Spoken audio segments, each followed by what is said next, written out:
A tecnologia da impressora a jato de tinta se deve realmente à magia das cores CMY.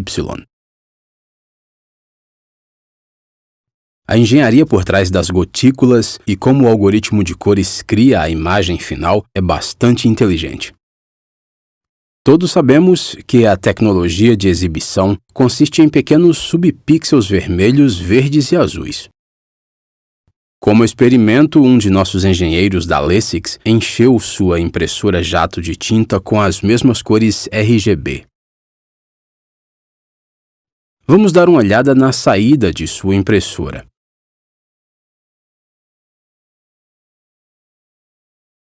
O resultado foi terrível. A impressora não conseguiu reproduzir a imagem da flor com as cores corretas. Para entender a razão por trás desse resultado intrigante, vamos explorar o funcionamento interno da impressora a jato de tinta e a ciência da cor. Primeiro, considere a tecnologia de jato de tinta mais fundamental: a impressora preto e branco. Você pode imprimir qualquer imagem com uma coleção de muitos pontos. Esses pontos são produzidos por gotas de tinta sendo liberadas de muitos bicos. A tinta não cai continuamente, mas de forma discreta e controlada, como mostrado.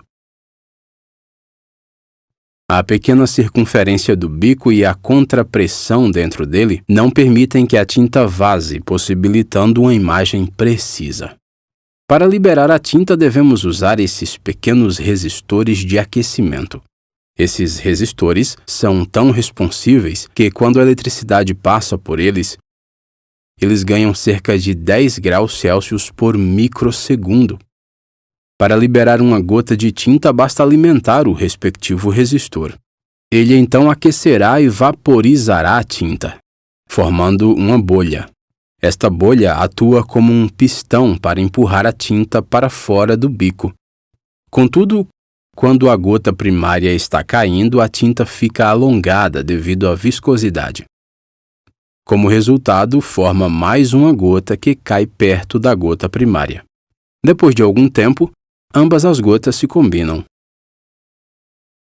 Ao focar na gota, você pode ter perdido um processo importante. Vamos reproduzir a animação novamente. Dessa vez, direcione seu foco para a região superior. Aqui, depois de algum tempo, o aquecedor é desligado, fazendo com que o vapor ao redor da bobina se condense e a bolha colapse. A contrapressão da tinta suga o ar externo para o bico.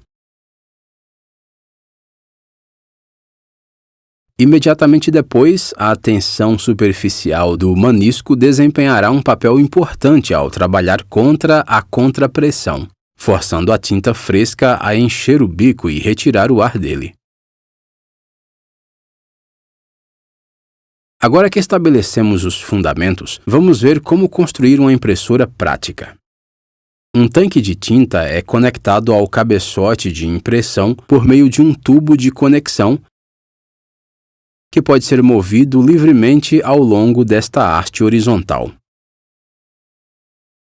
A impressora também usa um mecanismo de correia e polia alimentado por um motor de passo. Em seguida, conecte o cabeçote de impressão com um cinto usando um braço móvel. Você pode ver como o cabeçote se move para a esquerda e para a direita, junto com o movimento do cinto. Vamos começar a impressão agora. Como vimos anteriormente, o cabeçote pode imprimir uma série de pontos pretos, controlando adequadamente os resistores de aquecimento. O exemplo de impressão que você vê aqui é altamente exagerado para facilitar o entendimento. O tamanho real do cabeçote de impressão é 1/5 deste cabeçote. Observe como o cabeçote produz 9 linhas durante uma passagem, mas o cabeçote real produz mais de 1000 linhas. Uma passagem foi concluída. Agora, temos que continuar o processo de impressão na área restante do papel. Para isso, um motor de passo de rolos e 2 arranjos de rolos de suporte entram em ação. Este arranjo pode mover o papel para baixo. Agora basta repetir o processo que vimos anteriormente até que a impressão termine. O movimento do cabeçote de impressão mostrado aqui não é tão inteligente. Não faz nenhuma impressão durante o movimento da esquerda para a direita. Além disso, o cabeçote de impressão executa muitas etapas desnecessárias. As impressoras modernas estão equipadas com algoritmos inteligentes que tornam esse processo mais rápido. O caminho de impressão ideal de um cabeçote de impressão e o movimento preciso do rolo de papel são calculados mesmo antes do início do processo de impressão. Você pode ver a velocidade desta impressão agora, quando o cabeçote de impressão segue este caminho pré-definido. Obviamente, esse caminho mudará drasticamente com base na imagem que você deseja imprimir.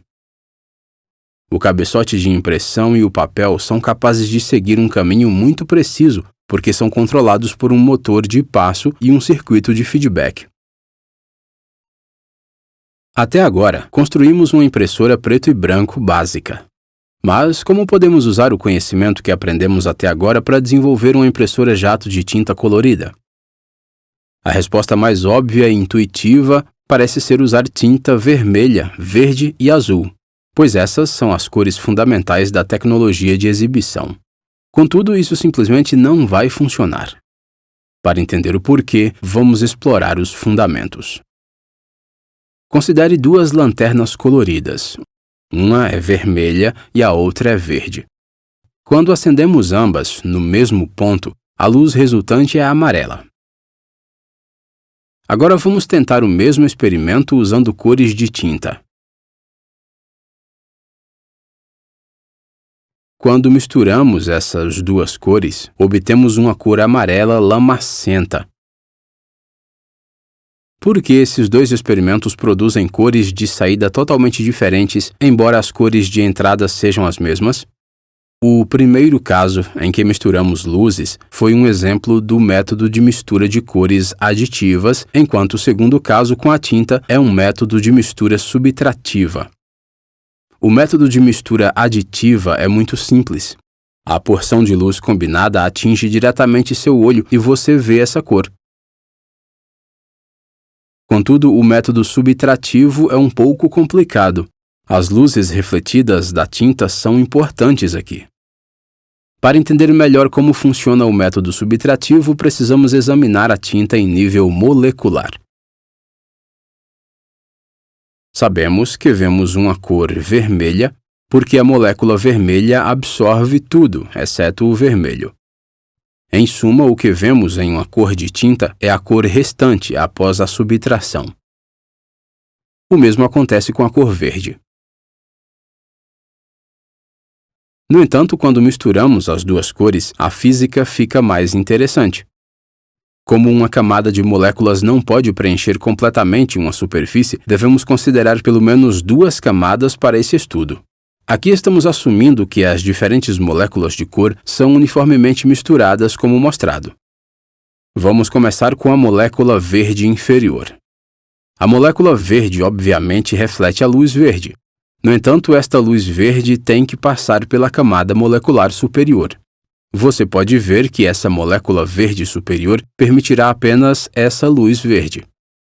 No entanto, o vermelho vizinho absorverá completamente essa luz verde. Em suma, essa área produzirá uma cor preta. Agora vamos considerar a luz que vem das moléculas vermelhas inferiores. Quando você faz a análise da mesma forma, este é o resultado final.